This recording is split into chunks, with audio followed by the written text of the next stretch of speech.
Hello my dear students, कैसे हैं आप लोग। पिछले लेक्चर्स आपने देख लिया।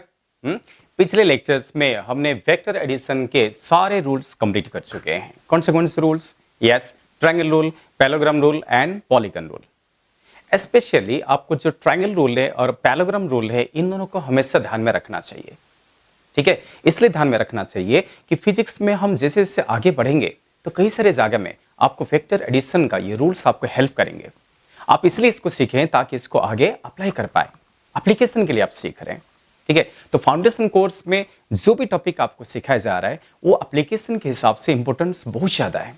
ठीक है, चलिए कोई बात नहीं। सो हम वेक्टर एडिशन को लेके सारे थ्योरीज कंप्लीट किए हैं और थ्योरी कंप्लीट होने के बाद हमने कुछ क्वेश्चन का डिस्कशन किया था, है ना। यस, हम आगे क्या करते हैं, उसी एडिशन को लेके और कुछ चीजें डिस्कस कर लेते हैं, फिर हम अगले टॉपिक में चले जाएंगे।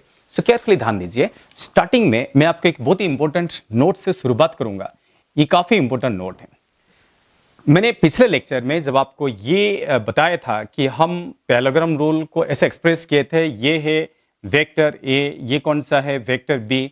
सो vector A and B are represented by two adjacent sides of a parallelogram. Then the resultant is represented by, resultant को कैसे रिप्रेजेंट किए थे, resultant is represented by the diagonal of parallelogram. That means ये वाला diagonal को हमने resultant बना दिया था। Let this be R vector. Okay, समझ में आ रहा है? यस, ये तो हम डिस्कस कर चुके हैं पिछले क्लास में। रिजल्टेंट ये वाला डायगोनल क्यों है? बिकॉज ये डायगोनल हमेशा रिवर्स ऑर्डर में है। ऑर्डर के यहाँ पे मीनिंग बहुत ज्यादा है। सेम ऑर्डर, अपोजिट ऑर्डर, उसको हमेशा ध्यान में रखिए। सेम ऑर्डर में कौन होना चाहिए बताइए, कौन कौन सेम ऑर्डर में होना चाहिए? हाँ, सही सोच रहे हो। जिसको जिसको ऐड करेंगे आप, या आप जिसको ऐड करना चाहते हैं, वो दोनों हमेशा सेम ऑर्डर में होना चाहिए। तो देखिए इस डायग्राम, कौन से वेक्टर सेम ऑर्डर में हैं बताइए। कौन से वेक्टर सेम ऑर्डर में है? यस, सेम ऑर्डर में होने का मतलब है एक का हेड दूसरे का टेल से मिलना चाहिए। किसका हेड किसका टेल से मिला है? अगर मैं देखो, ए का हेड बी का टेल से मिल गया है ना। तो जैसे आपने ये देखा तो इमीडिएटली आपको क्या करना चाहिए, ए वेक्टर को ऐड कर देना चाहिए बी वेक्टर के साथ, है ना। यस, जो जो सेम ऑर्डर में है उनको ऐड किया जाएगा, और जो रिवर्स ऑर्डर में है, रिवर्स ऑर्डर में कौन है? आर वेक्टर है। So this will be equals to R vector. ये आपको पिछले क्लास में हम सिखा चुके हैं। So A vector and B vector same order में है, आर वेक्टर रिवर्स ऑर्डर में है। रिवर्स ऑर्डर में क्यों है? बिकॉज आर वेक्टर का हेड बी का हेड से मिला हुआ है। हेड हेड मिलेगा तो उसको रिवर्स ऑर्डर बोलेंगे, हेड टेल से मिलेगा तो हम इसको सेम ऑर्डर बोलेंगे। इसको हमेशा ध्यान में रखिए। दैट मीन्स आप यहाँ पे ट्रायंगल रूल यूज कर रहे हैं। ट्रायंगल रूल ना बहुत ही इंपॉर्टेंट है। सो चलिए, तो इस ट्रायंगल में हम आर को एक्सप्रेस कर चुके हैं। So R vector is equal to A vector plus क्या, B vector. So R vector एक डायगोनल है जो कि दोनों वेक्टर के एडिशन को रिप्रेजेंट करता है। थोड़ा सोचिए, जब मैं ऐसे बात करता हूं तो क्या आपके मन में क्वेश्चन आ रहा है कि एक डायगोनल तो वेक्टर एडिशन हो गया, then what about other diagonal? दूसरे डायगोनल के बारे में क्या है? ये एक सोचना चाहिए आपको। इसका मतलब है कि अगर मैं दूसरे डायगोनल को रिप्रेजेंट करूं, ऐसे रिप्रेजेंट करूं, देखिए, और इसको मैं लिख दूं आर डैश वेक्टर। ये कौन सा है? R vector. ये कौन सा है? आर डैश वेक्टर है। तो जो आर डैश वेक्टर है वो क्या रिप्रेजेंट करेगा, उसके बारे में आज हम डिस्कस करने वाले हैं। ठीक है, चलिए, क्या आप कुछ आइडिया लगा सकते हैं? मतलब मैं आपको ये पूछना चाहता हूं कि आप आर डैश को पाने के लिए आप क्या करेंगे? आर तो आपको मिल गया, आर के लिए आपने एक बी में ऐड कर दिया, then what about R dash? वो आप कैसे निकालेंगे? यस, कैसे निकालेंगे? यस, हमें यूज करना पड़ेगा ट्रायंगल रूल यूज करना पड़ेगा। बिकॉज आर डैश को लेके भी एक ट्रायंगल आपको दिख रहा है। आर डैश को देखते हुए कौन सा ट्रायंगल दिख रहा है? ये वाला ट्रायंगल देखिए, B vector, R dash vector, A vector, ये भी एक ट्रायंगल फॉर्मेशन हो रहा है। जहां जहां आप वेक्टर ट्रायंगल देखेंगे तो ट्रायंगल रूल आपको हेल्प करेगा। वेक्टर ट्रायंगल देखा तो ट्रायंगल रूल अप्लाई करो। यस, सो अगर हम आर डैश को लेकर ट्रायंगल बना रहे हैं तो क्या आपको नजर में आया ये B vector? Okay, are you observing? This is B vector, this is R dash vector, and this is A vector. Okay, तो just see this diagram. So B vector और R dash vector ये दोनों same order में हैं। Same order and opposite order, वो भी important है। देखिए, B वेक्टर का हेड B का हेड से R dash का टेल मिला हुआ है, B का हेड से किसका टेल मिला हुआ है? इस R dash का टेल मिला हुआ है। अगर B का हेड से R dash का टेल मिला हुआ है तो उन दोनों को हम क्या करेंगे? ऐड कर देंगे। जो जो सेम ऑर्डर में है उनको ऐड करना पड़ता है। तो नेक्स्ट स्टेप में मैं ये करूंगा यहाँ पे vector B plus vector R dash, vector B plus vector R dash, क्यों? वो दोनों सेम ऑर्डर में है। यस, जो सेम ऑर्डर में उनको ऐड कर दीजिए। ये देखो वेक्टर बी और आर डैश सेम ऑर्डर में है, बिकॉज वेक्टर बी का हेड से आर डैश का टेल मिला हुआ है, उन दोनों को ऐड करेंगे तो इक्वल टू क्या होगा? इक्वल टू जो अपोजिट ऑर्डर में है, जो ट्राइंगल को अपोजिट ऑर्डर में क्लोज कर रहा है वो कौन है? Is equal to A vector, is equal to A vector. समझ पा रहे हैं? सो देयरफॉर यहां से R dash vector is equal to क्या मिल रहा है? Vector A minus vector B. This is called as vector subtraction. ये क्या है? वेक्टर एडिशन है, और ये क्या है? वेक्टर सब्ट्रैक्शन है। सो केयरफुल ध्यान दीजिए, और एक बार ध्यान दीजिए। देखो बेटा, बी वेक्टर और R dash vector same order में है और ए वेक्टर रिवर्स ऑर्डर में है। देखा क्या नहीं? ये ट्रायंगल देखा क्या नहीं? बी और R dash same order, A reverse order, B और R dash same order, A reverse order, इसलिए बी और आर डैश को ऐड किया इज इक्वल टू ए लिखा। जो रिवर्स ऑर्डर में है वो क्या होगा? रिजल्टेंट होगा। तो बी और आर डैश का जो रिजल्टेंट है वो कौन है? ए है। समझ पा रहे?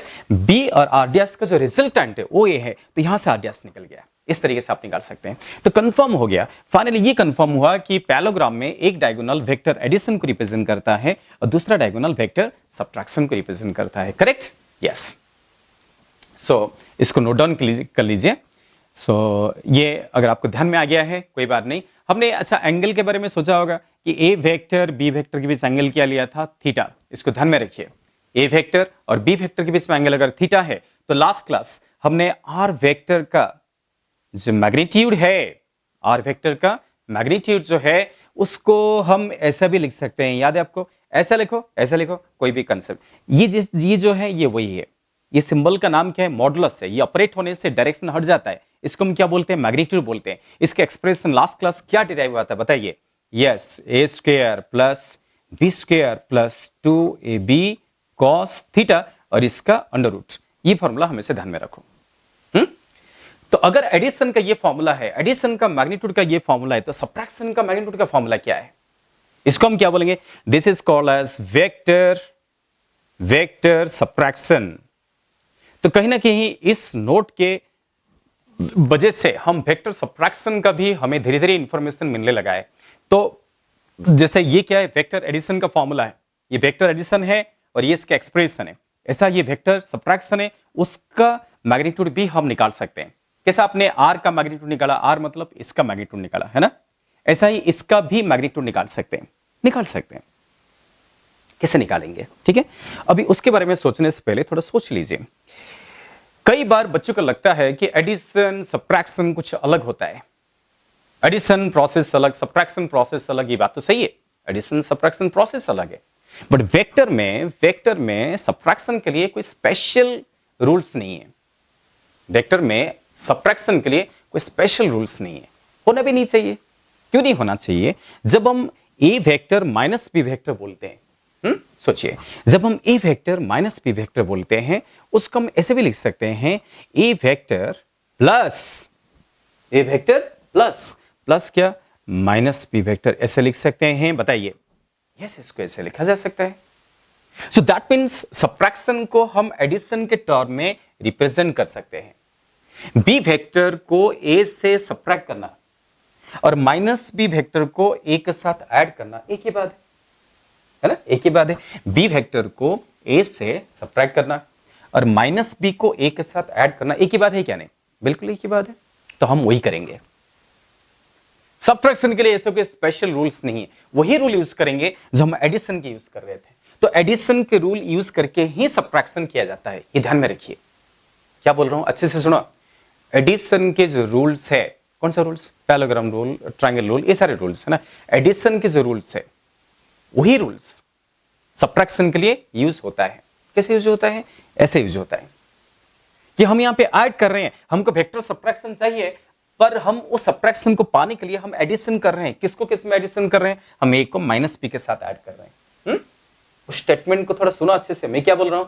बी वेक्टर को ए वेक्टर से सब्ट्रैक्ट करना, इट्स सेम एज, ये सेम ही है कि हम माइनस बी को ए में क्या करें? ऐड कर दें, तो हम एडिशन का फॉर्मूला लगाएंगे। तो इस तरीके से वेक्टर सब्ट्रैक्शन परफॉर्म होता है। चलिए हम आगे बढ़ते हैं। हम कैसे करेंगे? अभी हम थोड़ा सा वेक्टर सब्ट्रैक्शन के पीछे पड़ जाएंगे। एडिशन के तो पीछे पड़ चुके हैं, उसमें काम कर चुके हैं। अब हम चलते हैं सब्ट्रैक्शन के बारे में थोड़ा सा आइडिया देने के लिए। तो सब्ट्रैक्शन आप कैसे करोगे देखो, इसलिए थोड़ा सा हेडिंग में भी लिख देता हूं, वेक्टर सब्ट्रैक्शन। वेक्टर सब्ट्रैक्शन, कैसे इसको सब्ट्रैक्ट किया जाएगा वेक्टर को? कोई बात नहीं, आपको यही वही रूल हेल्प करेगा, एडिशन का रूल हेल्प करेगा, जैसे कि पैलोग्राम रूल। हाँ, चलिए पैलोग्राम बना लेते हैं। ये सेम डायग्राम यहां पे बना रहा हूं, सो केयरफुली ध्यान दीजिए। सो ये है कौन सा वेक्टर? B vector. ये कौन सा है? A vector. इसको लेके पैलोग्राम बनाया, ऐसे पैलोग्राम बना सकते हैं। ये ए वेक्टर है, ये बी वेक्टर है, ये बी वेक्टर है, ये ए वेक्टर है। सो ये देखो, वेक्टर ए और वेक्टर बी, दोनों के बीच एंगल क्या है? ये एंगल क्या है? थीटा है। So theta is the angle between A vector and B vector, correct? ये भी ए वेक्टर है, ये भी बी वेक्टर है। ये क्या है? आर वेक्टर है, जो आप ऑलरेडी काम कर चुके हैं, उसको मैं दोबारा ड्रॉ नहीं कर रहा हूं। मेरा अभी फोकस किस पे है? मेरा फोकस आरडीएस पे है। आरडीएस जो कि वेक्टर सब्ट्रैक्शन को रिप्रेजेंट कर रहा है, मैं अभी उसके पीछे पड़ गया, वो मेरे लिए टारगेट है। मेरे टारगेट में आरडीएस आ गया है, हम सभी के टारगेट में ये आ गया है। हम इसका मैग्नीट्यूड निकालेंगे, जैसे हम उसका मैग्नीट्यूड निकाल चुके हैं प्रीवियस क्लास में, प्रीवियस डेरिवेशन में हम ऑलरेडी एडिशन के मैग्नीट्यूड निकाल चुके हैं, इसका काम हो चुका है। आज हम इसकी काम करने वाले हैं। हमारे सामने ये टारगेट है, इसका मॉड हम कैसे निकालेंगे उसके बारे में सोचो आप। कैसे आप आरडीएस का मॉड निकाल सकते हो? कैसे? सामने है, ये देखो स्टेटमेंट, देखो इस स्टेटमेंट देखकर आपको ध्यान में आएगा। चलो कोई बात नहीं। सो हमें ए को माइनस बी में ऐड करना है। कैसे करेंगे? ए वेक्टर तो ये है ना, हमें ए वेक्टर को किसके साथ ऐड करना है? माइनस बी के साथ ऐड करना है। माइनस का मतलब क्या है? वेक्टर में माइनस का मतलब क्या है? Opposite direction. Minus means opposite direction. तो अगर ये बी वेक्टर है, मतलब ये प्लस बी वेक्टर है, तो माइनस बी वेक्टर का मतलब क्या? Opposite direction. तो ये क्या हो जाएगा? Minus B vector. समझ पा रहे हो? यस, ये होगा माइनस बी वेक्टर। ये कौन सा है? A vector. तो ए वेक्टर को ऐड करना है माइनस बी वेक्टर के साथ, है ना? तो हम कैसे ऐड करेंगे? तो ए को माइनस बी में ऐड करना है। कैसे ऐड करेंगे? आपको बताया ना, एडिशन का रूल लगाएंगे ना। जब हम एडिशन करेंगे तो रूल्स एडिशन के लिए लगाना पड़ेगा। कौन सा रूल है? यस, पैलोग्राम रूल है। यहां पे एक पैलोग्राम बनाएंगे और एक पैलोग्राम बनाएंगे। ऊपर वाला जो पैलोग्राम बनाया गया है उसके द्वारा आप एडिशन निकाल चुके हैं, सो नीचे वाला पैलोग्राम बनाना पड़ेगा। तो ए वेक्टर को माइनस बी वेक्टर में ऐड करना है, इसको इसमें ऐड करना है। तो चलिए उसको लेके पैलोग्राम बनाते हैं। जिसको जिसमें ऐड करना है उनको लेके पैलोग्राम बनाना है। यस, कोई बात नहीं। तो यहां पे मैंने क्या किया, देखो ये माइनस बी है, ये माइनस बी है, तो ये भी क्या होगा? ये प्लस बी है, तो ये भी क्या होगा? Minus B. और ये तो ए वेक्टर है, ये ए वेक्टर, तो ये भी क्या होगा? A vector. ये क्या होगा? Minus B vector. Minus sine represents opposite direction. अब ध्यान दीजिए, ये अगर माइनस बी वेक्टर है और ये अगर ए वेक्टर है, सो ए और माइनस बी क्या दिख रहा है आपको? सेम ऑर्डर में दिख रहा है। सेम ऑर्डर में दिख रहे हैं। हमेशा जिसको ऐड करेंगे वो सेम ऑर्डर में होना चाहिए। तो ए का हेड से माइनस बी का टेल मिला हुआ है, ए का हेड से ये जो माइनस बी है ना उसका टेल मिला हुआ है, तो इन दोनों को ऐड कर देंगे। तो रिजल्टेंट कौन सा आएगा? ए और माइनस बी ऐड होने से रिजल्टेंट कौन सा आएगा? एक डायगोनल आएगा। कौन सा डायगोनल? यस, ये वाला डायगोनल है जो रिवर्स ऑर्डर में आएगा। तो ये जो डायगोनल है, सो दिस विल रिप्रेजेंट, ये क्या रिप्रेजेंट करेगा? इसको हम लिखेंगे आर डैश। देखो ये कौन सा है? आर डैश है। So A vector plus minus B vector, यहां लिखा है ना, A vector plus minus B vector, A vector plus minus B vector, A vector plus minus B vector is equal to R dash vector, is equal to R dash vector. Yes, सब कुछ satisfy हो रहा है।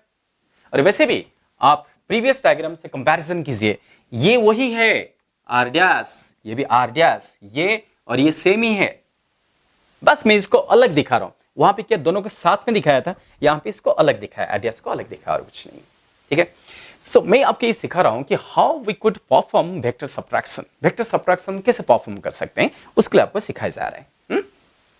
चलिए, so अगर ideas A vector plus minus B vector है, बोल तो सब्ट्रैक्शन को रिप्रेजेंट कर रहा है। अब हमारा काम क्या है? हमारा काम है कि आरडीएस वेक्टर है उसका मैग्नीट्यूड फाइंड आउट करना, मतलब आरडीएस फाइंड आउट करना। कैसे आपने आर फाइंड आउट किए हैं?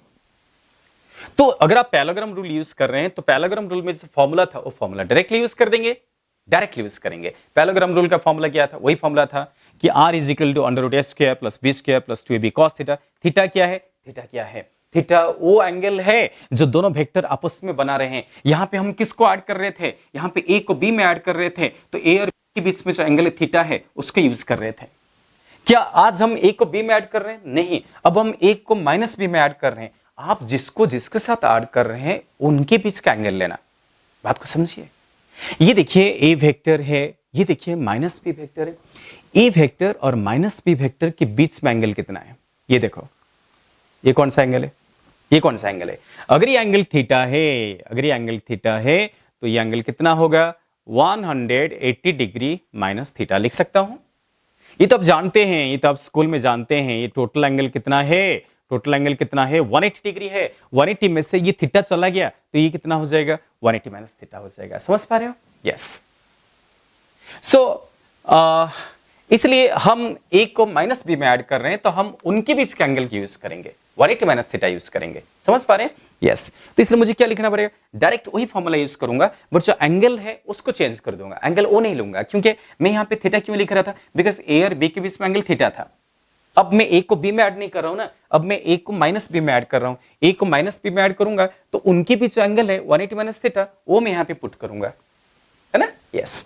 सो एडिशन का रूल लगाते हैं। क्या लिखना पड़ेगा? ए स्क्वायर प्लस, हाँ, बी स्क्वायर, अरे ये बी ही रहेगा, A square plus B square plus 2ab cos theta नहीं, अब थीटा नहीं, थीटा नहीं, क्या? 180 माइनस थीटा। अरे बच्चे, सबको समझ में आया मैं एंगल को 180 माइनस थीटा क्यों लिखा? सभी को समझ में आया?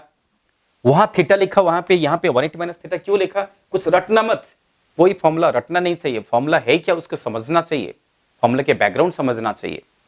लास्ट टाइम बोल दे रहा हूं, देखो यहां थीटा लिखा, यहां 180 माइनस थीटा लिखा, क्यों? क्यों? क्योंकि वहां हम जिस वेक्टर को ऐड कर रहे हैं यहां उस वेक्टर को ऐड नहीं कर रहे हैं। उस केस में हम किसको किस में ऐड किया था? हमने ए वेक्टर को बी वेक्टर से ऐड किया था, ए को बी से। अब जिसको जिसको ऐड करोगे उनके बीच का एंगल लेना पड़ेगा ना। आप अगर ए को बी में ऐड कर रहे हैं, देखो ना यहां पे क्या लिखा है? ए प्लस बी लिखा है, पर यहां क्या लिखा है? ए प्लस बी लिखा है क्या? नहीं, यहां पे ए प्लस माइनस बी लिखा है। तो अगर ए और बी के बीच एंगल थीटा है तो हम ए और बी को ऐड कर रहे हैं तो हम थीटा ही लिखेंगे ना। यस, बिल्कुल सही है। पर यहां पे आप क्या कर रहे हो? आप ए को ना माइनस बी के साथ ऐड कर रहे हो। आप जिसको जिसको ऐड कर रहे हो एंगल उसके बीच का लेना। ये 180 माइनस थीटा है, इसलिए यहां पे मुझे लिखना पड़ा 180 माइनस थीटा। समझ पाया? यस। बस इतना ही डिफरेंस है। ये एडिशन का फॉर्मूला है और ये सब्ट्रैक्शन का फॉर्मूला है। सो वेक्टर सब्ट्रैक्शन ये एक नया चीज है जो आपको समझ में आ रहा है और एडिशन के हिसाब से समझ में आ रहा है। सोचिए 180 माइनस थीटा। अच्छा, एक चीज ना बच्चे और एक कंफ्यूजन होता है, वो भी बता दूं आपको। कंफ्यूजन ये होता है, बच्चे बोलते हैं अरे यहाँ तो बी वेक्टर था, ए को बी में ऐड कर रहे थे इसलिए सर ने बी लिखा था, है ना, पर्टिकुलरली यहाँ पे। तो बच्चे बोलते हैं सर यहाँ पे बी क्यों लिखा? सर को यहाँ पे माइनस बी लिखना चाहिए। बच्चे क्या बोलते हैं? सर को यहाँ पे माइनस बी लिखना चाहिए, बिकॉज सर जो है ना ए को माइनस बी से ऐड कर रहे हैं। जब ए को माइनस बी से ऐड कर रहे हैं तो यहाँ पे प्लस बी क्यों लिखा? ऐसे कभी कभी बच्चे कंफ्यूज होते हैं। उनको लगता यहाँ पे ए बी में ऐड हो रहा था तो सर ने बी लिखा था, यहाँ पे ए माइनस बी में ऐड हो रहा है तो यहाँ पे माइनस बी लिखना चाहिए। ऐसे कंफ्यूजन होता है। अभी कंफ्यूज हो रहे हो सकते हो, है ना? देखो, कंफ्यूज मत होना। वेक्टर में माइनस का सिर्फ एक ही मतलब है। वेक्टर में माइनस का सिर्फ एक ही मतलब है। क्या मतलब? Opposite direction. सिर्फ एक ही मतलब है। माइनस साइन का मतलब है अपोजिट डायरेक्शन। बी का जो डायरेक्शन था माइनस बी का, उसका रिवर्स डायरेक्शन है, और कुछ भी मतलब नहीं है। मैग्नीट्यूड तो कभी नेगेटिव नहीं हो सकता ना। मैग्नीट्यूड हमेशा क्या होगा? पॉजिटिव होगा। मैं यहां पे मैग्नीट्यूड लिख रहा हूं, मैं यहां पे मैग्नीट्यूड लिख रहा हूं, तो मैं माइनस पे क्यों लिखूं? देखो, इसका मतलब यह है, मैं आपको यह बोलना चाहता हूं कि बी वेक्टर का मॉड क्या होगा? बी होगा, और माइनस बी वेक्टर का जो मॉड है ना, जो मैग्नीट्यूड है, वो भी क्या होगा? प्लस बी होगा। अरे व्हाट इज मैग्नीट्यूड? मैग्नीट्यूड का मतलब क्या है? जैसे ये एरो है, एरो का लेंथ क्या है? मैग्नीट्यूड है। एरो का लेंथ क्या है? मैग्नीट्यूड है।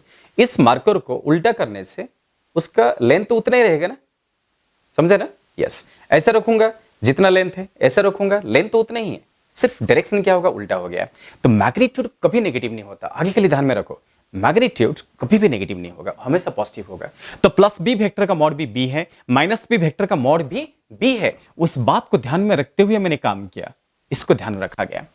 यहां हम सिर्फ मैग्नीट्यूड लिख रहे हैं, यहां पे कोई डायरेक्शन नहीं है, तभी तो हम यहां भी प्लस बी स्क्वायर लिखा, यहां भी प्लस बी लिखा, क्यों ना, यहां पे सिर्फ मैग्नीट्यूड को ध्यान दिया जा रहा है।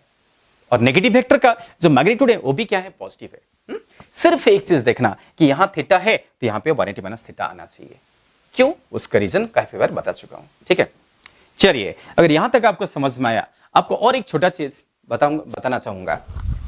मैंने आपको आखिरी क्लास में मतलब पिछले क्लास में मैंने आपको ट्रिगोनोमेट्रिक बताया था, ट्रिगोनोमेट्री का थोड़ा थोड़ा आइडिया दिया था, आपको याद है ना? यस, वही ट्रिगोनोमेट्री है जो आपका मैथमेटिक्स में भी चल रहा है ना। ट्रिगोनोमेट्री आपको बोला गया था साइन थीटा क्या है, कॉस थीटा क्या है, टैन थीटा क्या है। Tan theta is equal to sine theta by cos theta, और एक फॉर्मूला बताया था sine square theta plus cos square theta is equal to 1। इसको थोड़ा थोड़ा ध्यान में रखो, sine square theta plus cos square theta is equal to 1। ऐसा ही एक बहुत ही इंपॉर्टेंट फॉर्मूला है ये, और एक फॉर्मूला है, इसको ध्यान में रखिए, और एक इंपॉर्टेंट फॉर्मूला, और एक फॉर्मूला है, या और एक दो फॉर्मूले बता देता हूं, ठीक है। जैसे कि cos 180 minus theta, cos 180 minus theta, अभी एक बताता हूं, cos 180 minus theta is equal to minus cos theta, ये एक फॉर्मूला है।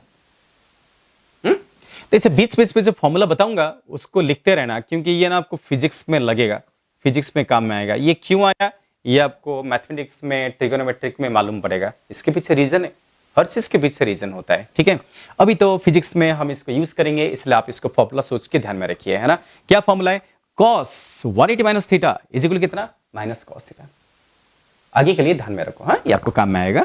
यस, तो ये फॉर्मूला अगर हम यहाँ पे पुट कर दें तो यहां पर भी cos 180 माइनस थीटा आया, तो cos 180 माइनस थीटा क्या होता है, माइनस cos थीटा होता है। इसको यहां पे पुट कर लेते हैं तो आपको क्या मिलेगा, A square plus B square plus 2ab। cos 180 minus theta क्या है, माइनस cos थीटा है ना, और इसका स्क्वायर रूट। समझ पा रहे हैं? यस। तो फिर फाइनली आरडीएस का एक्सप्रेशन आपके सामने आ चुका है। तो आरडीएस के एक्सप्रेशन फाइनली क्या मिला, आरडीएस मतलब वेक्टर सबट्रैक्शन का मॉडुलस आपके सामने है, यहां पे एक प्लस की जगह माइनस आ जाएगा, ठीक है। सो फाइनली हम लिख सकते हैं, तो therefore R dash is equal to A square plus B square minus 2ab cos theta, और इसका क्या है, स्क्वायर रूट। दिख रहा है, दिख रहा है अच्छे से, देखो बस इसको मैं आगे बढ़ा दिया, जो प्लस था ये माइनस था, इसको यहां पे माइनस कर दिया। तो आखिर में इन दोनों में कंपैरिजन कीजिए, आखिर में ये दोनों में कंपैरिजन कीजिए। ये आर डैश है, आर डैश का मतलब क्या, ये है आर डैश वेक्टर का मैग्नीट्यूड, है ना, आर डैश वेक्टर का मॉड, या R dash is equal to a square plus b square minus 2ab cos theta का अंडर रूट। यहां पे एक माइनस साइन आ रहा है, जबकि आर क्या था, a square plus b square plus, तो ये यही इतना डिफरेंस है, यहां पे प्लस है और यहां पे क्या है, माइनस है। ये एडिशन का फॉर्मूला, ये सब्ट्रैक्शन का फॉर्मूला, ये एडिशन का मैग्नीट्यूड का फॉर्मूला, ये सब्ट्रैक्शन का मैग्नीट्यूड का फॉर्मूला। फॉर्मूला आया कैसे, एक रूल से आया, कौन सा रूल से आया, पैरेललोग्राम रूल से आया। जब आप ऐड करते हैं तो ए और बी को ऐड करते हैं तो एंगल थीटा लेते हैं, जबकि आप अगर ए को माइनस बी से ऐड करते हैं तो एंगल 180 माइनस थीटा लेते हैं। इसलिए ये थीटा यहां है और ये 180 माइनस थीटा यहां है। अब तो क्लियर हो गया ना? यस। चलिए, स्पेशल नोट आपको समझ में आ गया, इसको आप नोट डाउन कीजिए, अच्छे से नोट कर लीजिए इसको, है ना। सो फाइनली फॉर्मूला आपके सामने है, ये सारी चीजें डिराइव हो गए हैं। एडिशन और सब्ट्रैक्शन क्या है, ये सब्ट्रैक्शन है, और इस तरफ क्या है, एडिशन है। दोनों आपके ध्यान में आ गया है, नोट कर लीजिए इसको, अच्छे से नोट डाउन करो। इसको वीडियो को रोक के आपको नोट करना बहुत जरूरी है, ठीक है। चलिए, ये सारे रूल्स आपको ध्यान में आ गया है, सारी चीजें आपको पता चल गया है। अब मैं नेक्स्ट जो है एक बहुत ही इंपॉर्टेंट टॉपिक लेने वाला हूं, नेक्स्ट टॉपिक है, इसलिए इसको इरेज कर लेते हैं। तो अब मैं इसको इरेज करके मैं दोनों फॉर्मूला साथ में लिख लेता हूं, है, दोनों फॉर्मूला मैं अभी साथ में लिखता हूं ताकि आप कंपैरिजन कर सकते हैं, कंपैरिजन कर पाए। तो एडिशन वेक्टर एडिशन का अगर बात करूं, सो आर वेक्टर क्या होगा, अगर मैं आर वेक्टर को ए वेक्टर प्लस बी वेक्टर लिखूं तो आर का मैग्नीट्यूड, है ना, जिसको हम सिंपली आर लिखते हैं, आप ना इसको ऐसा भी लिख सकते हो, आर का मैग्नीट्यूड का मतलब क्या है, A vector plus B vector, इसका मैग्नीट्यूड। समझ पा रहे हैं ना? ए प्लस बी का मैग्नीट्यूड, आर का मैग्नीट्यूड मतलब ए प्लस बी का मैग्नीट्यूड। इसका फॉर्मूला क्या आया, A square plus B square plus 2ab cos theta, इसका क्या अंडर रूट। देखो ये वेक्टर एडिशन का फॉर्मूला है। इसको थोड़ा समराइज कर लेता हूं। सिमिलरली वेक्टर क्या, सब्ट्रैक्शन। अगर हम वेक्टर सब्ट्रैक्शन का बात करते हैं तो हमें क्या लिखना पड़ रहा है, आर डैश लिख रहा हूं, है ना, कोई भी सिंबल ले सकते हो, ऐसा कोई जरूरी नहीं। तो आर डैश को हम क्या लिख रहे हैं, ए वेक्टर माइनस क्या बी वेक्टर। ये सब्ट्रैक्शन के लिए हम क्या करते हैं, एडिशन का रूल यूज करते हैं, पैलोग्राम रूल यूज करते हैं। इसलिए हमने क्या किया, एक पैलोग्राम बनाया जिसमें हम ए को माइनस बी वेक्टर से ऐड किया, अभी तक भी मिटाया नहीं, ए को माइनस बी के साथ ऐड किया, है ना। और हमें जो फॉर्मूला मिला तो आर डैश वेक्टर का मॉड, हम सिंपली इसको आर डैश लिख सकते हैं या इसको A vector minus B vector का मॉड लिख सकते हैं, है ना। जैसे कि वो ए प्लस बी का मॉड था, ये ए माइनस बी का मॉड है। तो फॉर्मूला क्या मिला, फॉर्मूला मिला A square plus B square minus, ये प्लस था यहां पे माइनस है, माइनस 2ab कॉस थीटा, और इसका क्या है अंडर रूट। देखिए, और थीटा क्या है, थीटा है ए वेक्टर और बी वेक्टर के बीच का एंगल। सो हियर दोनों केस में theta is the angle between A vector and B vector. तो इसको थोड़ा सा समराइज करके इसको ध्यान में रखो। ओके बेटा, इसको ध्यान में रखिए, ये फॉर्मूला आपको बार बार यूज करना पड़ेगा। इसको आप नोट डाउन कर लीजिए, ठीक है। सो एडिशन हो गया, सब्ट्रैक्शन हो गया, एडिशन समझ में आ गया, सब्ट्रैक्शन समझ में आ गया, रूल्स तो एक ही है, पैलोग्राम रूल है ना। तो इसकी वजह से हम एडिशन भी कर पा रहे हैं और सब्ट्रैक्शन भी कर पा रहे हैं। चलो कोई बात नहीं, इसको भी अच्छे से नोट डाउन कर लीजिए। जैसे ही आपको समझ में आ गया है तो अब हम चलते हैं नेक्स्ट टॉपिक को। नेक्स्ट एक बहुत इंपॉर्टेंट टॉपिक है। क्या हुआ है नेक्स्ट टॉपिक में, ऐसा है, एक होमवर्क दे दूं आपको, है यस, एक छोटा सा होमवर्क दे देता हूं, एक क्वेश्चन देता हूं और ये आपके लिए होमवर्क है। इसको ना सॉल्व करके मुझे व्हाट्सएप में जो आपका नंबर दिया गया है व्हाट्सएप कर दीजिए मुझे सॉल्व करके, है ना। होमवर्क ये दिया है, इस क्वेश्चन क्या है, इफ ए प्लस बी का mod, if A plus B का mod is equal to A vector minus B vector का मॉड, मतलब एडिशन का मॉड इक्वल है सब्ट्रैक्शन का मॉड के साथ। एडिशन का मतलब क्या है, पैलोग्राम का एक डायगोनल, सब्ट्रैक्शन का मतलब क्या है, पैलोग्राम का दूसरा डायगोनल, और दोनों इक्वल है। समझिए, इफ ए प्लस बी का mod equal A minus B का मॉड, देन क्वेश्चन क्या है, व्हाट is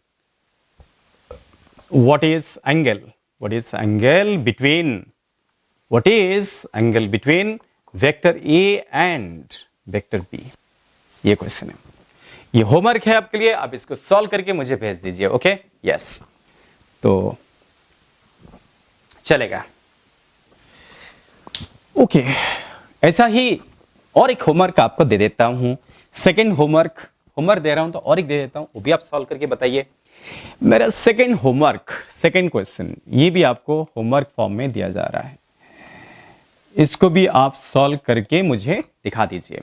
नेक्स्ट क्वेश्चन क्या है, नेक्स्ट क्वेश्चन में ऐसा है कि एक पार्टिकल है, एक पार्टिकल है, उसमें ना 3 फोर्सेस एक्ट हो रहे हैं, और तीनों फोर्सेस जो हैं वो कोप्लानर है।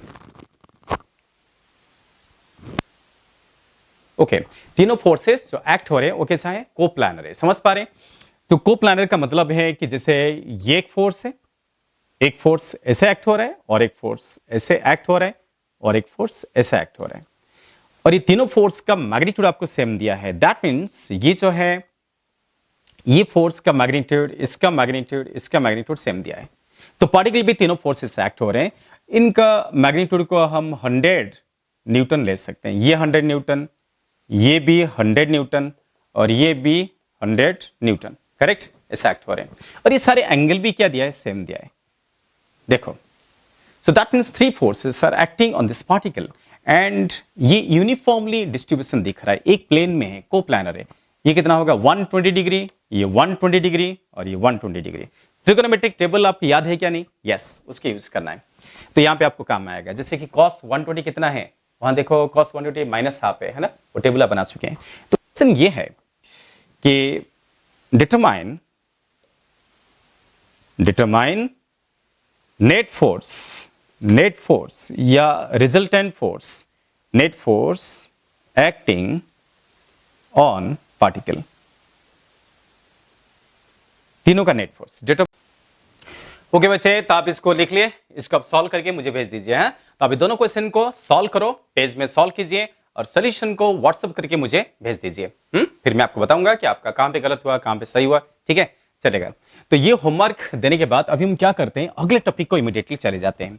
तो ये सब एडिशन, सब्ट्रैक्शन, ये सारे फिनोमेना आपको ध्यान में आ गया है। ये सब वेक्टर के एडिशन हो रहा है, वेक्टर के सब्ट्रैक्शन हो रहा है। आप जो बचपन में सीखे थे वो स्केलर का था, है ना। बचपन में स्केलर एडिशन, स्केलर सब्ट्रैक्शन वो सारे सीख चुके हैं। ओके बेटा, अगला टॉपिक का नाम क्या है? नेक्स्ट टॉपिक का नाम है वेक्टर। वेक्टर, ये क्या लिख रहा हूं, देखो, वेक्टर रिजोल्यूशन। नेक्स्ट टॉपिक का नाम है वेक्टर रिजोल्यूशन। और आज हम क्या करते हैं, ये रिजोल्यूशन को इन 2D में करते हैं। 2D मतलब क्या? 2 dimension. Vector resolution in 2 dimension, ये हम सॉल्व करते हैं। ये आपके लिए टॉपिक है। केयरफुल देखिए, आप जो है आप जब आगे फिजिक्स में सॉल्व करेंगे तो ये टॉपिक आपको बहुत ज्यादा हेल्प करेगा। ठीक है, ये सब चीजें हम यूज करने वाले हैं, इसलिए हम सीख रहे हैं। आप भी ना बहुत ही अच्छे से सीखिए। लर्निंग बहुत अच्छे से होना चाहिए। लर्निंग में 99% भी नहीं होना चाहिए, 100% होना चाहिए। बिकॉज 1% का गड़बड़ी की वजह से ना आपका एप्लीकेशन में प्रॉब्लम आएगा। अच्छे से समझिए रिजोल्यूशन का मतलब क्या है, और 2D में रिजल्व हो रहा है तो इस चीज का मतलब क्या है। उसके लिए हम एक सिंपल सिचुएशन से शुरुआत करते हैं, है ना। आप लोग जानते हैं कि 2 डायमेंशन मतलब हमें 2 एक्सिस ड्रॉ करना पड़ेगा। देखिए बेटा, सपोज आपके सामने मैंने 2 एक्सिस ड्रॉ किया, जैसे ये है y एक्सिस और ये है x एक्सिस।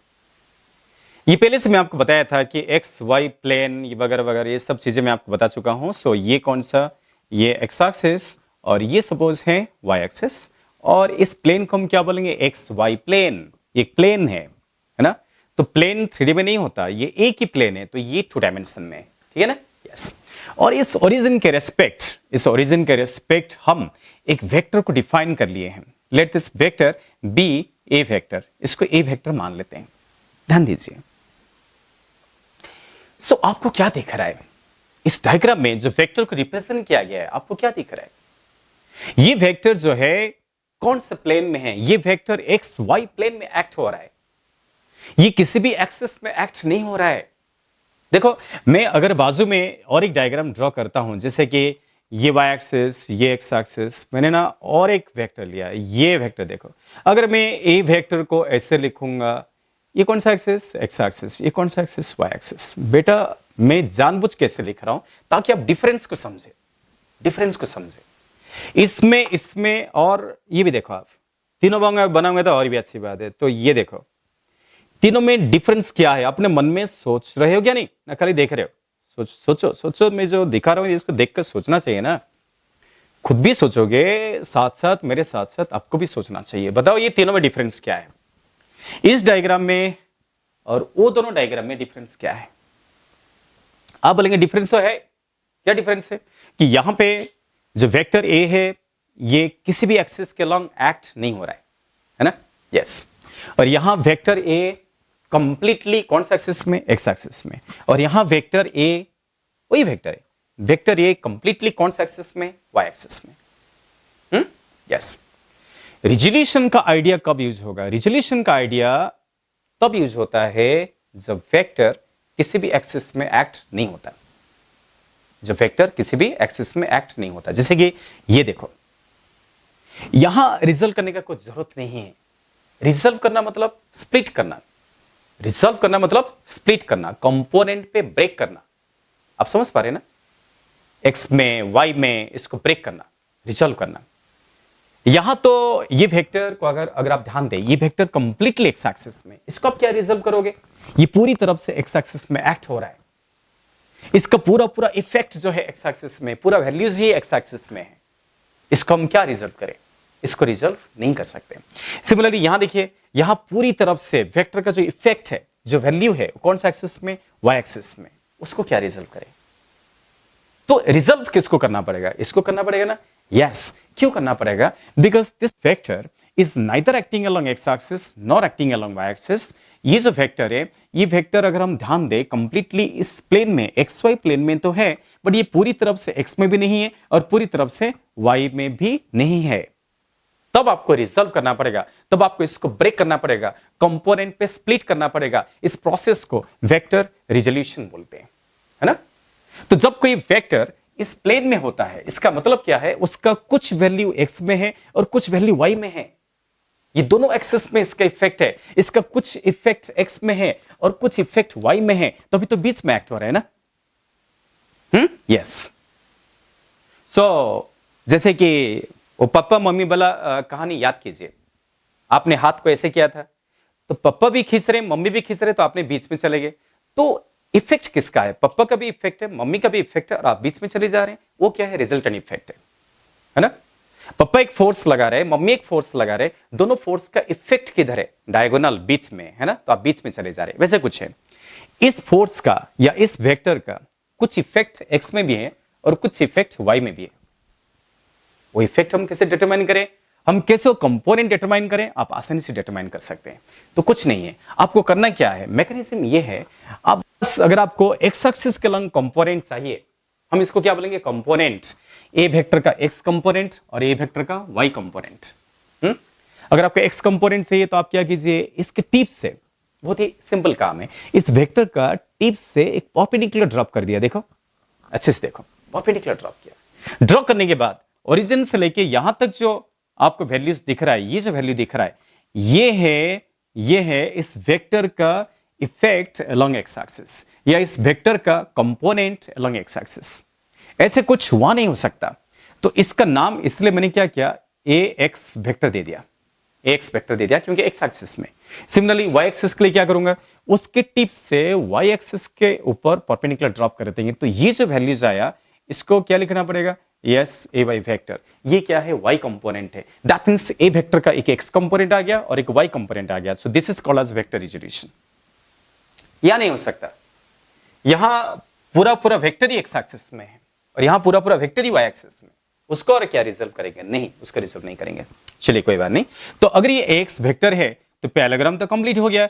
ये भी क्या होगा? X vector. सिमिलरली ये भी क्या होगा? ए वाई वेक्टर। देखो पैरेललोग्राम बन चुका है। पैरेललोग्राम का डायगोनल कौन है? ए है। कंपोनेंट्स कौन है? A X vector and A Y vector है। दोनों सेम ऑर्डर में भी है, बिकॉज ए एक्स का हेड से ए वाई का टेल मिला हुआ है। तो आप क्या लिख सकते हो? अगर आप ट्रायंगल को देखें तो आपको ये लिखना पड़ेगा कि A vector is equal to A X vector plus क्या? A Y vector. So this is the expression for vector resolution. एक वेक्टर को दो पार्ट में तोड़ दिया गया है, ब्रेक कर दिया गया है ना। अगर मैं इस डायग्राम का बात करूं, इस डायग्राम में क्या लिखना पड़ेगा? इस डायग्राम में क्या होगा मालूम? इस डायग्राम में अगर कोई आपको पूछा what is the value of A Y इस केस में, तो आपको क्या बोलना पड़ेगा? ए वाई क्या है? जीरो। ए वाई जीरो है। क्यों ए वाई जीरो है? बिकॉज पूरी वेक्टर एक्स में है ना। तो पूरी वेक्टर एक्स में है तो ए वेक्टर को ही हम एक्स वेक्टर लिखेंगे और ए वाई वेक्टर को क्या लिखेंगे? जीरो। समझा?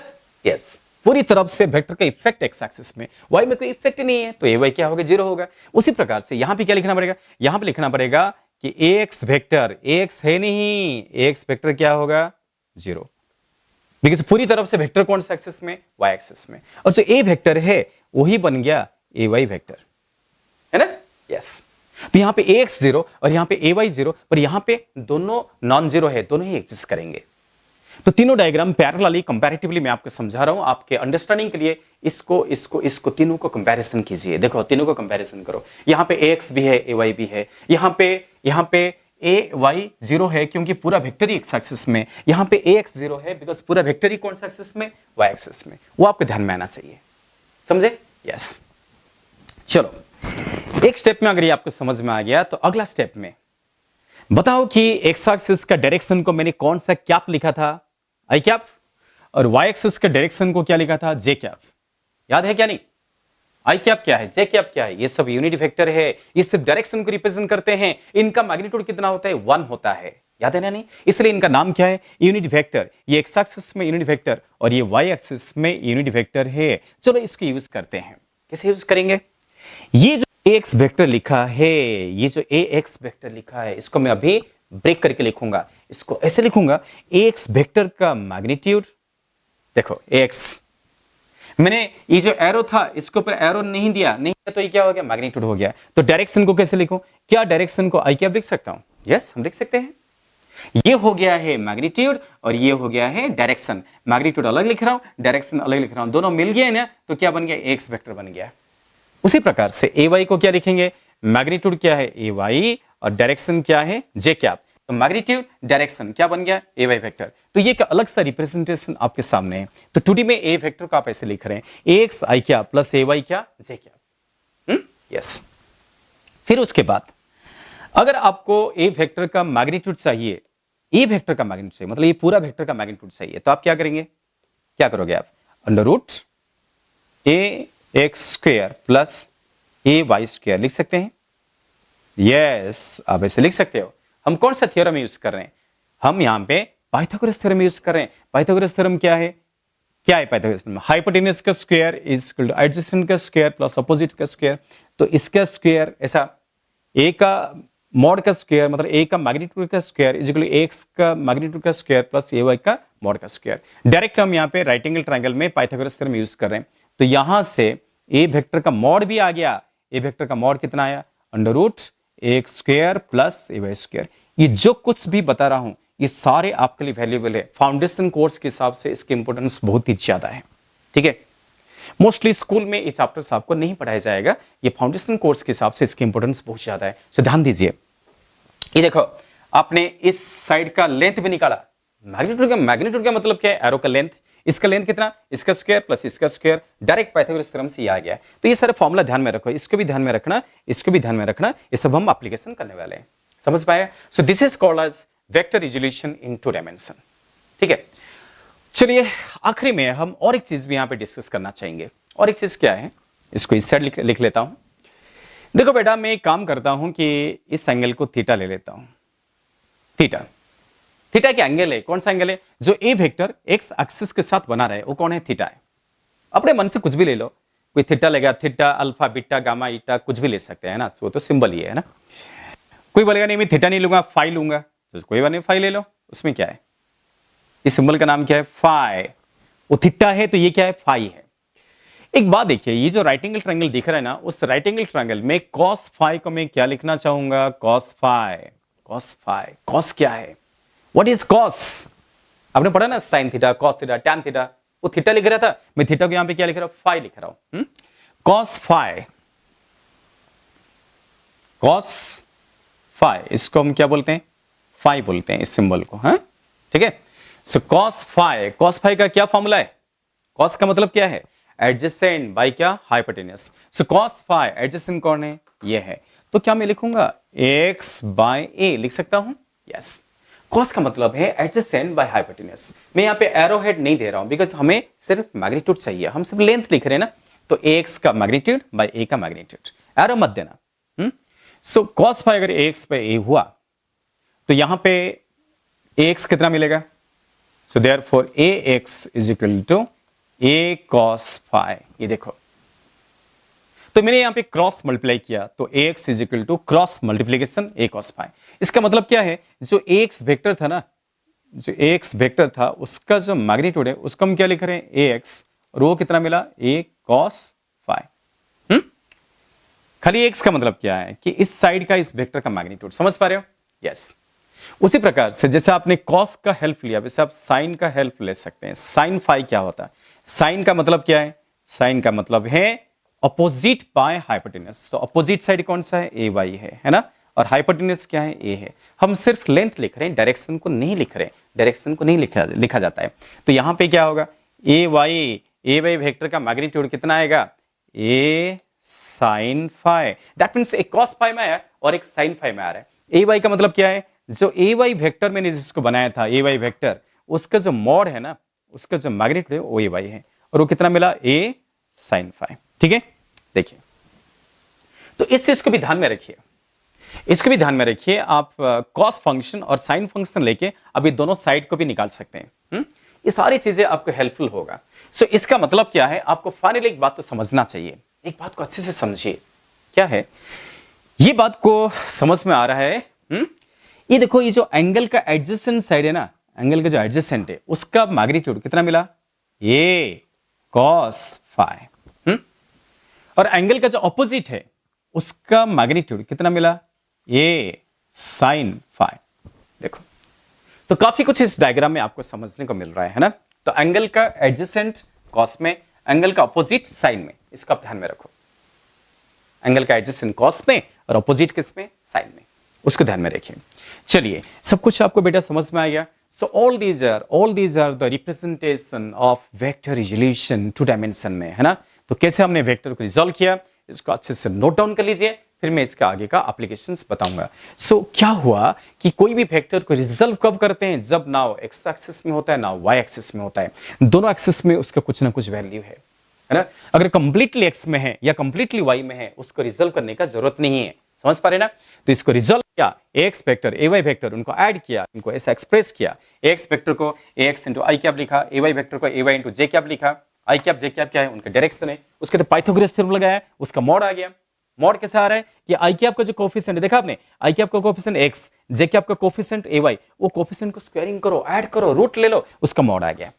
उसके बाद एंगल का जो एडजेसेंट साइड है इस तरीके से हमने निकाला। कॉस क्या होता है, एडजेसेंट बाय हाइपोटेन्यूज। साइन क्या होता है, अपोजिट बाय हाइपोटेन्यूज। इसलिए एडजेसेंट साइड क्या मिल गया, ए कॉस थीटा, अपोजिट क्या मिल गया, ए साइन थीटा। और ये जो आएगा ये वही आएगा, ये जो आएगा ये वही आएगा, क्योंकि उसका अपोजिट साइड से है ना। सो कॉस में आएगा और एक साइन में आएगा, समझे। तो इसको ओवरऑल ये सारी चीजों को आप नोट डाउन कर लीजिए अच्छे से।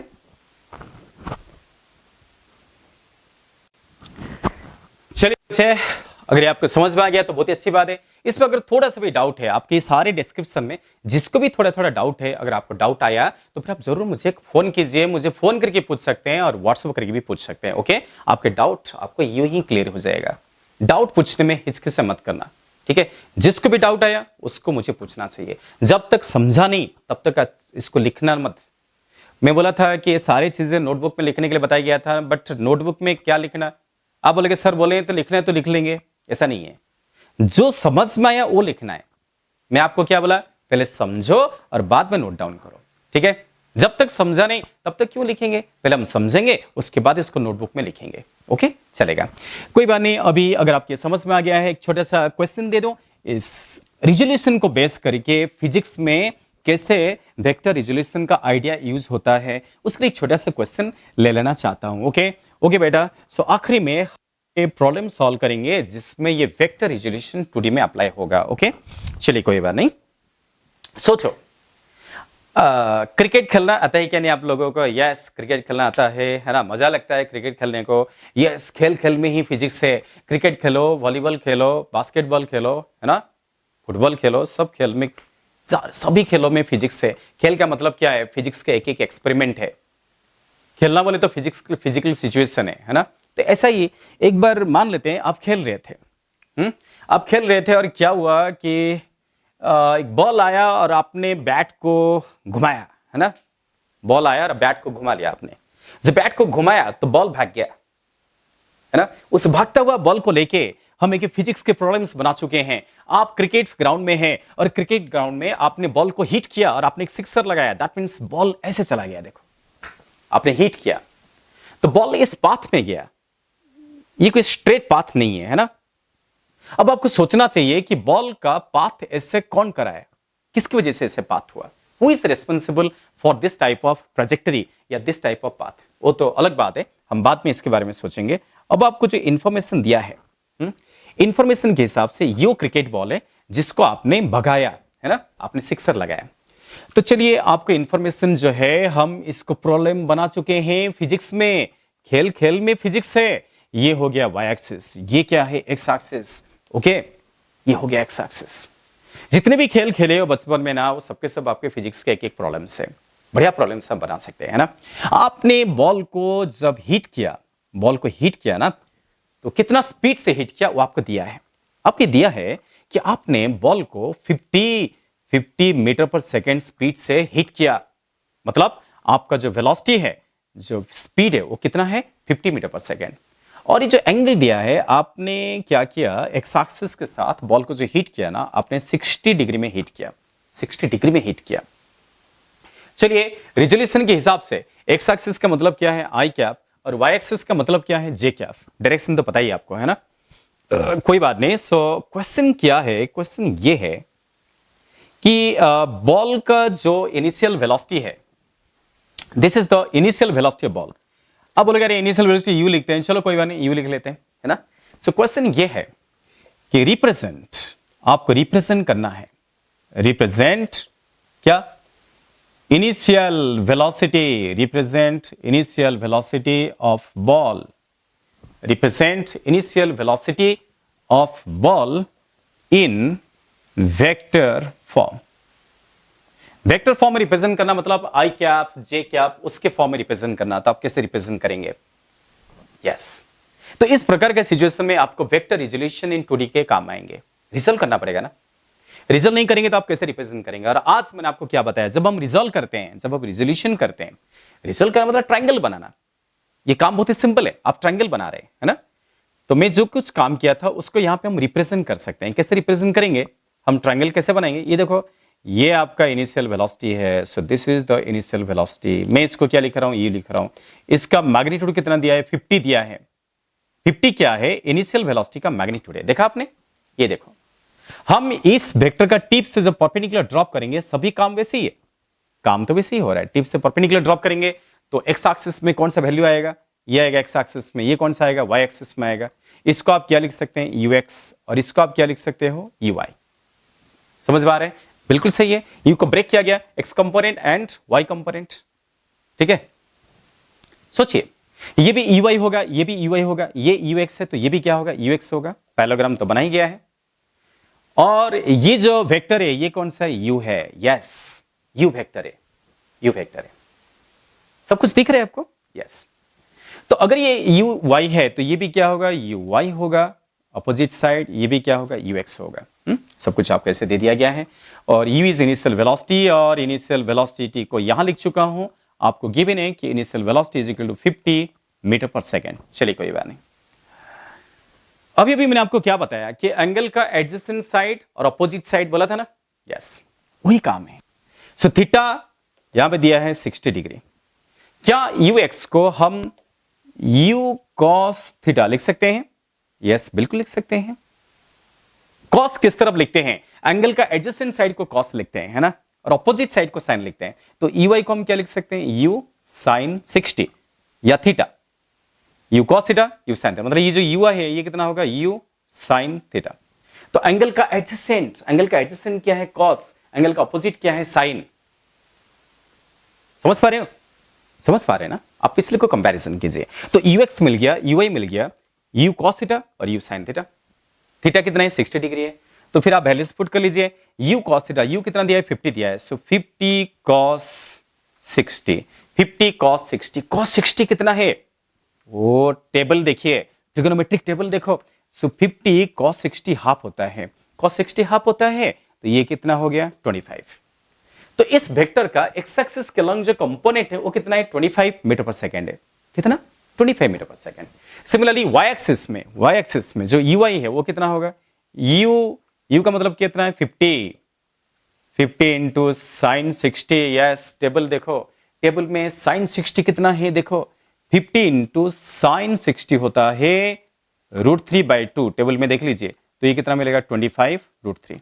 सोचो, इसका मतलब है इस वेक्टर को जब हमने रिजॉल्व किया, इसको जब ब्रेक किया, एक्स एक्सिस में उसका कंपोनेंट कितना आया? 25 आया, यू एक्स 25। और जो यू वाई है, जो वाई एक्सिस में कंपोनेंट, वो कितना आ रहा है? 25 √3 आ रहा है ना। दोनों आ गया, 1 से आ गया है, तो अभी आप आराम से कर सकते हैं, है ना। आपको क्या लिखना है? Represent initial velocity a ball in vector form. आपको वेक्टर फॉर्म में रिप्रेजेंट करना है, तो क्या आप ऐसे लिख सकते हैं? सो देयरफॉर इस क्वेश्चन का आंसर क्या आना चाहिए? क्या यू वेक्टर को हम U X into I cap plus U Y into J cap लिख सकते हैं? यस, ये मैग्नीट्यूड है और ये डायरेक्शन है, ये मैग्नीट्यूड है और ये डायरेक्शन है, और सारे मैग्नीट्यूड हम निकाल चुके हैं। मैग्नीट्यूड हमेशा क्या होता है? पॉजिटिव होता है। तो यू एक्स कितना है? 25, यू वाई कितना है? 25 √3। इसको पुट कर लेते हैं, so कितना आएगा? 25 आई कैप, 25 आई कैप प्लस कितना? यू वाई कितना है? 25 √3 इंटू क्या? जे कैप। सो प्रॉब्लम का आंसर आपके सामने है। ये है इस क्वेश्चन का आंसर। समझे? तो इस क्वेश्चन का आंसर क्या है? 25 आई कैप प्लस 25 √3 जे कैप। इस ऑप्शन को आपको टिक करना पड़ेगा।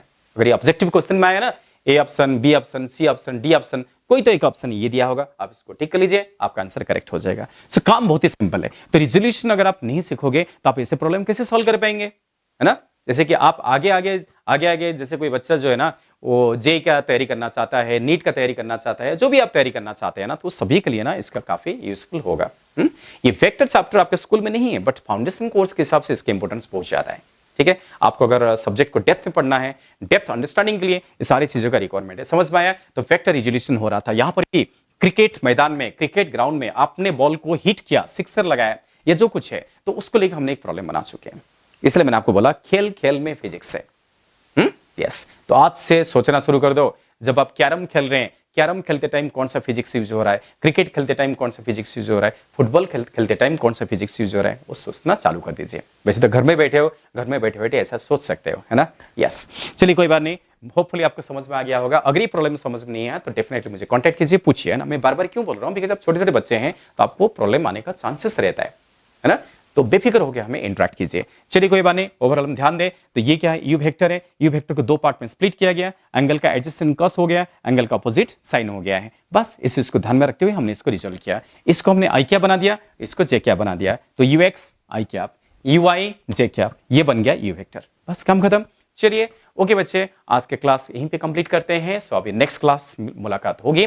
सो नेक्स्ट क्लास तक आप इसको अच्छे से लर्न कर लीजिए। हम अभी कोशिश कर रहे हैं कि वीकली आपको 3 बार लेक्चर्स भेजने के लिए। अभी तक आपको 2 बार आ रहा था ना, अभी हम 3 बार लेक्चर भेजना शुरू करेंगे। ठीक है, बहुत अच्छी बात है ना। तो घर में बैठे बैठे आप और अच्छे से लर्निंग स्टार्ट कर लीजिए। ठीक है। सो जैसे कि आप में से कोई पेरेंट्स पूछ रहे हैं कि हमको कौन सा मटेरियल फॉलो करना चाहिए, हम ना अभी फाउंडेशन की जो मटेरियल है, जो भी आपका पढ़ाई गया है, उसके रिलेटेड जो मटेरियल है हम आपको भेजेंगे। आपको पीडीएफ फॉर्मेट में आएगा, आप उसको ओपन करके आप देख सकते हैं, उसमें कुछ क्वेश्चन है तो सॉल्व कर सकते हैं। ठीक है, एक आपको बस के 2-3 दिन में आपको डेफिनेटली ये मटेरियल्स आ जाएंगे। ठीक है, ओके बेटा, थैंक यू, बाय बाय।